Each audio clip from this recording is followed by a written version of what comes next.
Well, once again, there seems to be so many things. There's not that much of me to add, but I would like to point, at the very least, to people who, my viewers, at stuff to definitely check out. Um, yes, there's been the hearings in Pennsylvania, Michigan, Arizona. Those have all been shocking and amazing, and it's a good overview, but it's too much information. I'm working during the day doing other stuff. I don't even have time. I haven't seen even all the content I want to see. I caught the last half of this.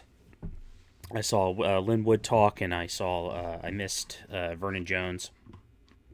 This was an event in Atlanta, and I think everybody needs to see what's going on here because there's a couple. There's two angles to what's happening that I can kind of quantify, and one is essentially the Giuliani, the constitutional, the procedural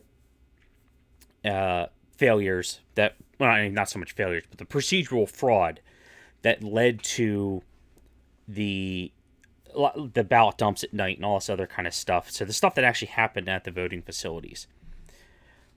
So that's the angle Giuliani's basically focusing his I guess his legal challenges in all these states on, is because that's kind of the easiest thing, because you don't have to prove criminal activity as much as you just have to prove that they didn't do what they were supposed to do, and then you can deal with criminal activity after the fact.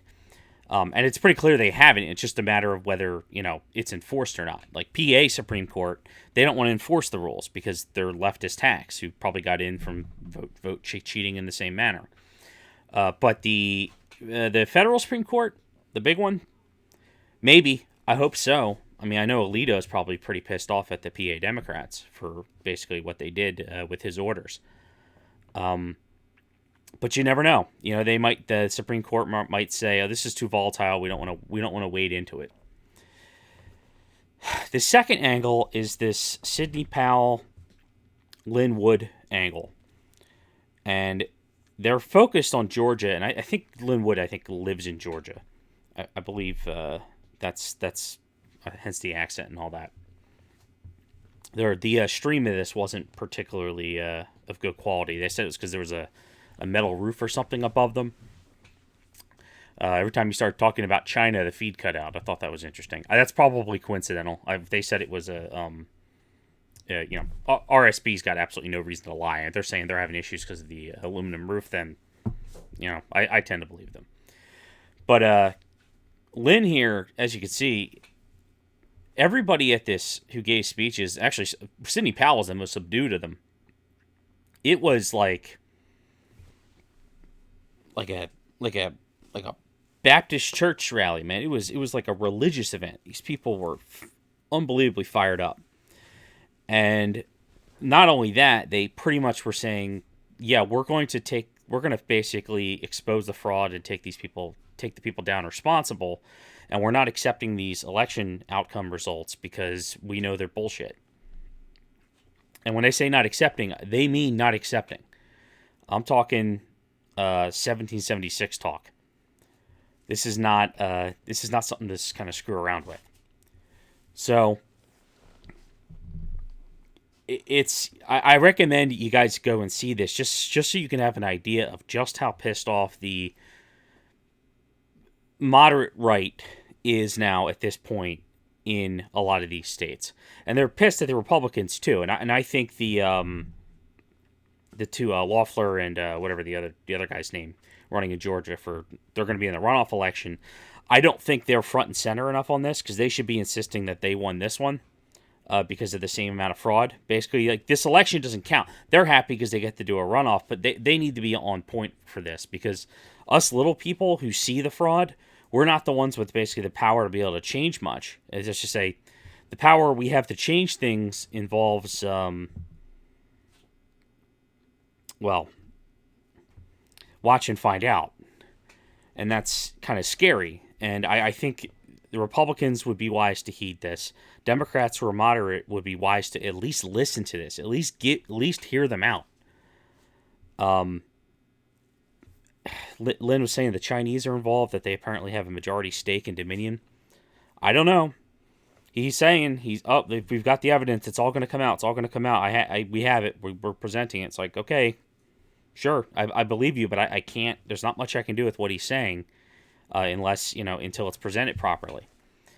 And I think one of the problems is that when you've got shell games and corporations, and you've got data trails getting burned, websites info being deleted, even on government websites with accounts and stuff, it makes it really hard, because the second you accuse them of something, all of a sudden your archived evidence of it just disappears. I mean, even the Wayback Machine deletes things that are unfavorable to the Democrats, and that's Google. So one of the other ones is archive.net, but that's not impenetrable either. Also, they can.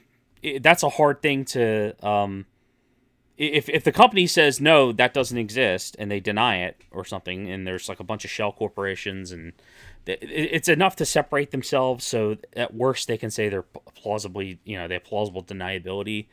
But we know that's crap. But it's such a difficult web to unweave. It's going to be.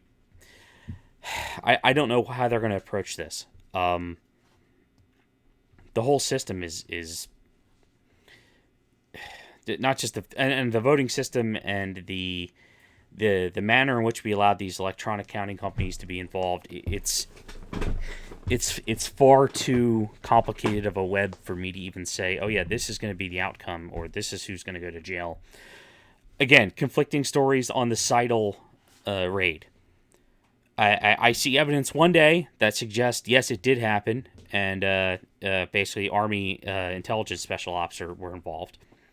And then I have other evidence that comes out that suggests no, that didn't happen. And I just don't know. I don't know. I can't sit here and tell you what the case is. I mean, I've speculated before when this was kind of all first breaking, because it was interesting and it was kind of fun. It was like, oh look, well if this is true, then that means this. But right now there's so many paths going on. It's actually difficult to even have fun with the narrative, because it's just it's kind of scary. And it's getting a little too every time I make a video that within 24 hours it ends up being obsolete. Hopefully this video, however, will direct some people to at least get on the same page to understand what the right is feeling. Because that's the thing, when the left gets mad, they burn down buildings and they riot and they do stuff, and they have celebrities come out. Everybody pays attention when the left's mad about something, right? Even if it's something ridiculous, and the media does their best to make this faction look as big as possible. And it's like, yeah, if you're advocating for them, that makes a lot of sense. That's why you do marches and events and stuff like that, because you really are technically a minority, but you want to seem bigger than you are. With the right in this case, they very may well be the majority, if not the plurality of people. And they're pissed off, and they're pissed off to have events like this. Here's that cutout again. It keeps doing that. For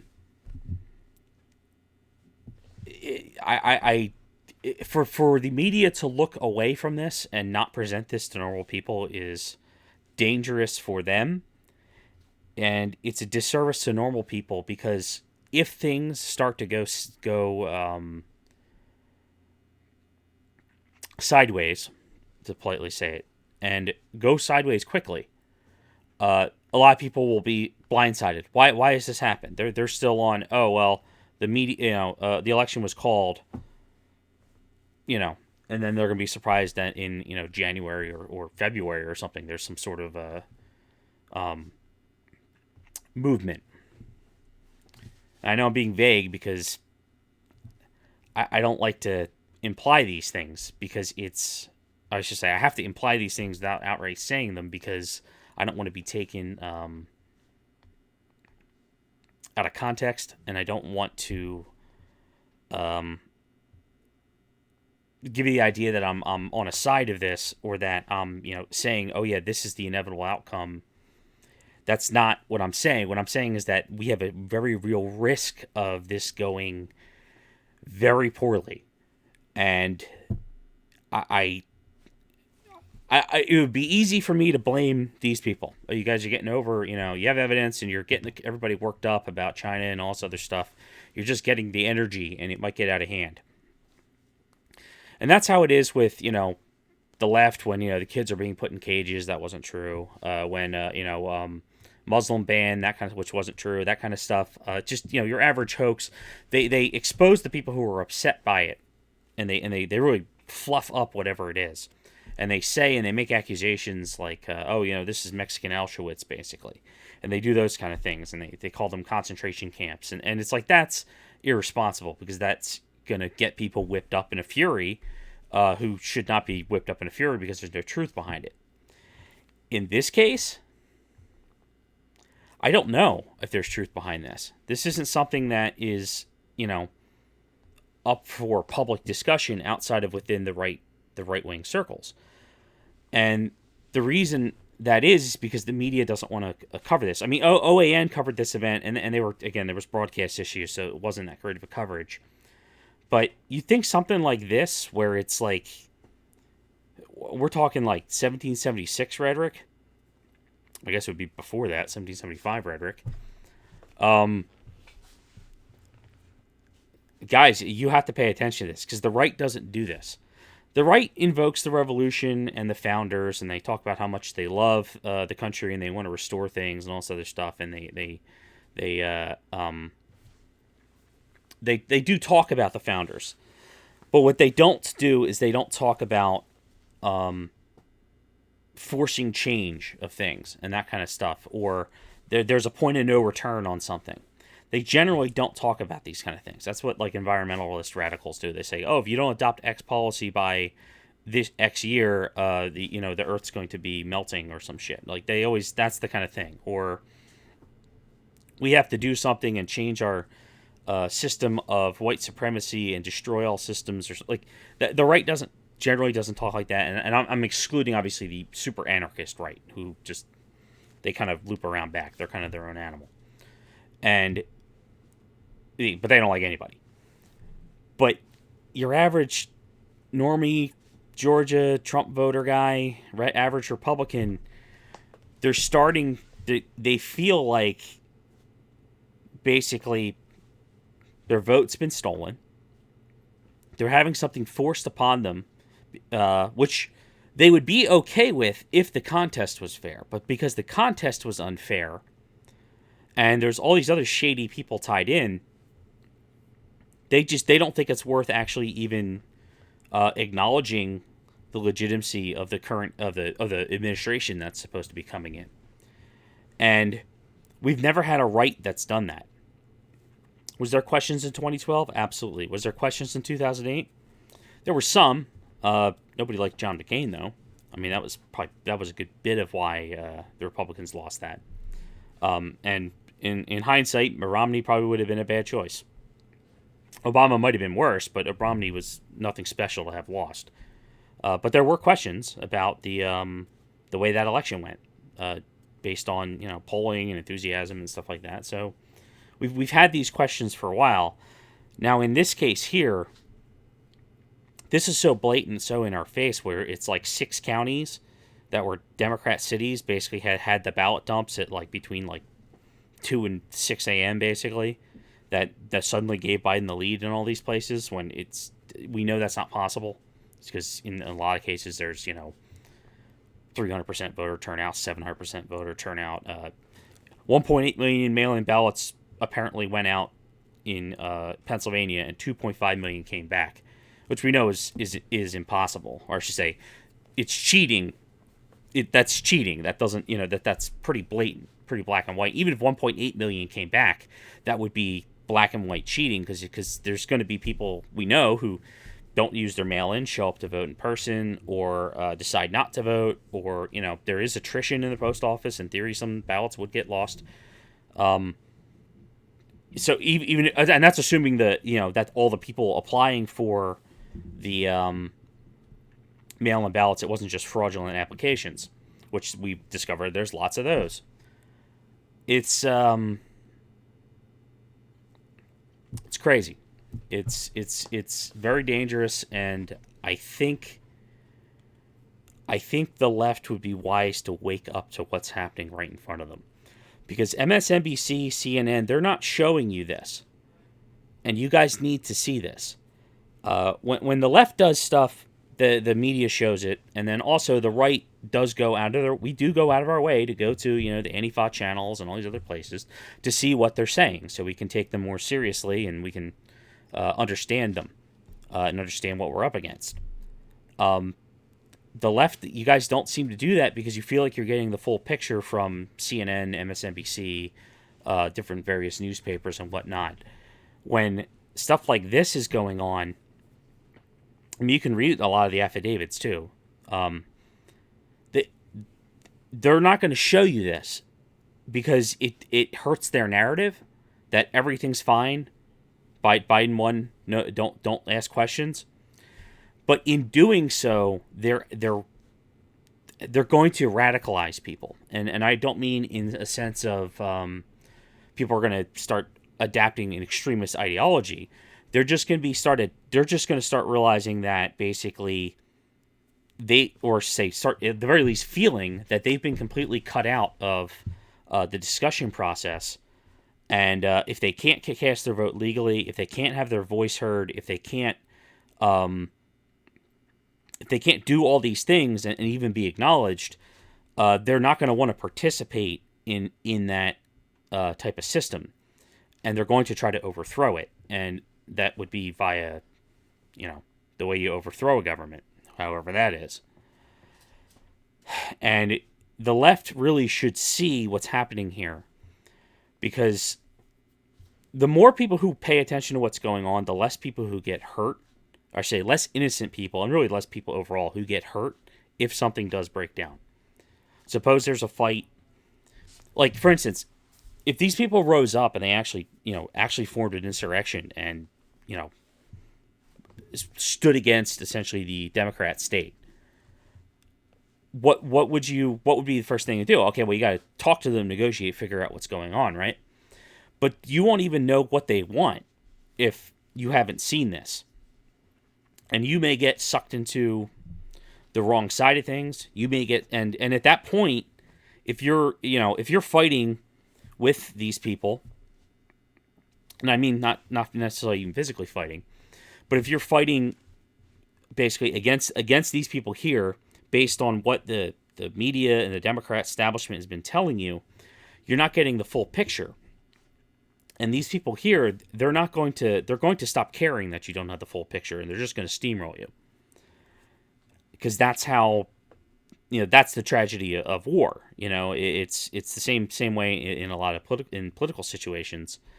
When two soldiers meet on the battlefield, they don't, have a conversation first before the fighting starts. Because, I'm sure Hans was a swell guy, and he may well have been. And he may very well have been fighting for a righteous cause, or what he felt was righteous. But that doesn't stop the, Johnny on the other side of the trench from taking his head off, because he's a swell guy and he's fighting for what he believes is right. And it basically, it's going to create a clash that is unresolvable via traditional means, and basically unresolvable via vote, because that now has been taken out of the equation. So, last thing I do want to say, President dropped this little short video talking about the fraud. Again, they're focusing on the legal stuff. But he also put a gigantic 48-minute presentation video where he just lays out the case that they have so far. I've only skimmed through it. I have to actually go somewhere right after I finish this video. I suggest that you guys check that out as well. For whatever, the left, the media's gotten this thing where they basically they tell you to be repulsed by seeing Trump, hearing him speak, to take it personally. Oh, it's horrible. I can't listen to the man because of XYZ. They associate very negative thoughts and emotions with this man even speaking. And what that does is that stops otherwise, reasonable people on the left who might not like the guy from at least hearing and understanding what he's saying. I'm sure someone will make a video debunking what he says or something, or arguing against it. I'm sure John Oliver will take little pieces out of content. And I'm sure MSNBC will say, oh, it's just 46 minutes of straight lies. I got to answer you guys, even if it was lies, it is still your responsibility to hear it for yourself. You don't just take somebody else's word for it.